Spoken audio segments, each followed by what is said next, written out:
The first thing the Val Council calculated was loss.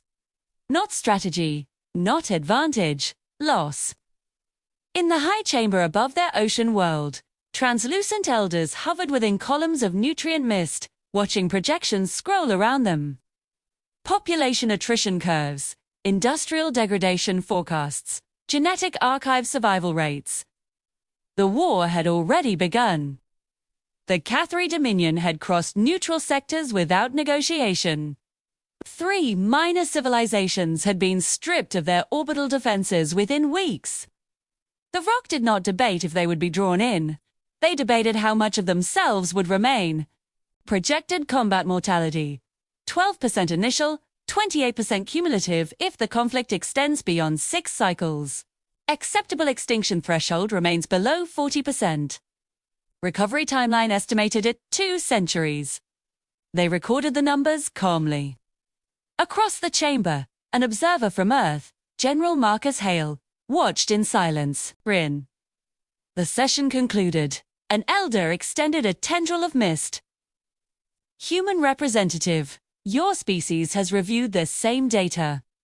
What percentage of loss has your council deemed acceptable? Hale looked at the figures again. 28% cumulative. 2 centuries of recovery. We did not calculate that, he said. The chamber quieted. Clarify, the elder pulsed. Hale? Met the drifting lights that marked its consciousness. We did not ask how many we can afford to lose. A faint ripple of disapproval passed through the mist. All rational species establish acceptable attrition thresholds. Hale shook his head. We asked how the war ends. This single deviation in thinking would change the course of the galactic war. Across the galaxy, every other species entered the conflict assuming devastation was inevitable. The Ternathy calculated workforce reduction. The Iris secured genetic vaults. The Cathorian Dominion, a brutal empire of armored warriors, encouraged this assumption. They didn't need extermination. They needed submission through fear. But on Earth, in a reinforced bunker beneath Denver, the Unified Defense Council wasn't looking at extinction thresholds.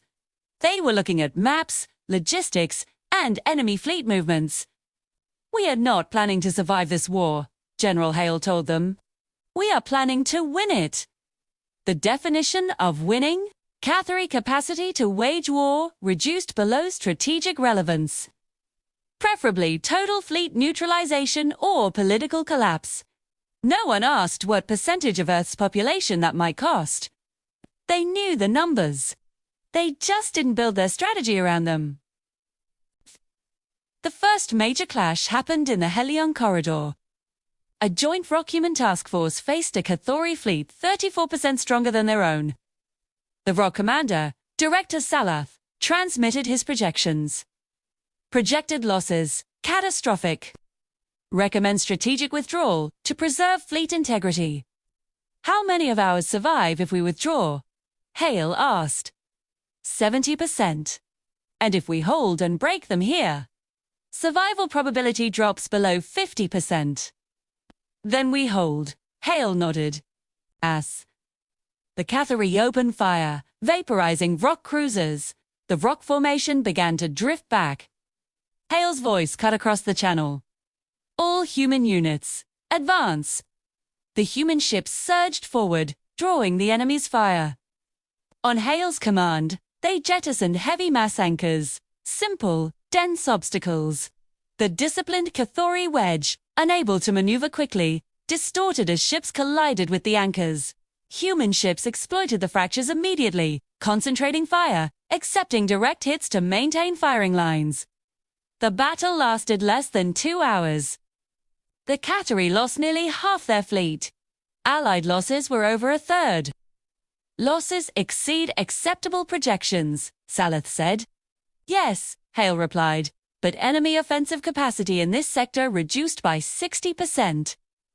For the first time, another species began to understand. Humans weren't calculating survival. They were calculating victory. This philosophy was put to the test again and again. When the Cathari bombarded the Ternathy, their council was ready to surrender. Hale, advising them, asked a simple question. Where is the Cathari supply line feeding this assault? Days later, a human strike group led by Colonel Ethan Walker executed a deep raid behind enemy lines, targeting fuel depots and repair tenders. The bombardment stalled. The Ternathy world survived. Lesson spread. Shoo. Human unpredictability became a factor in galactic calculations. They didn't just defend. They counterattacked. They didn't just endure. They escalated. While encircled, a human captain rejected dispersal to preserve forces, instead ordering a spearpoint punch-through, accepting fire from 3 sides to regain maneuver advantage. They broke the encirclement and turned the tide. Realizing their strategy of fear was failing, the Cathari shifted to a war of attrition, hoping to bleed the coalition until they sued for peace. But humanity had no tolerance threshold for casualties. Their goal was to break the enemy's ability to continue the fight. The opportunity came at the Sable Expanse, a fortress system with 3 massive shipyards replenishing the Dominion's fleets. A direct assault was projected to cost 40% of the attacking force. Hale proposed a different plan.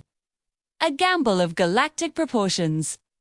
He ordered a diversionary strike on a symbolically important but lightly defended colony near the Cathari core worlds. As predicted, the Dominion's primary fleets redeployed from Sable to protect it. You will intentionally open a second front near their heart, sailors asked in disbelief. Yes, Hale said. And then you will attack Sable while it is underdefended. Yes, as the Cathari fleets raced to defend Vorash Prime, a smaller coalition force dove into the now weakened Sable Expanse.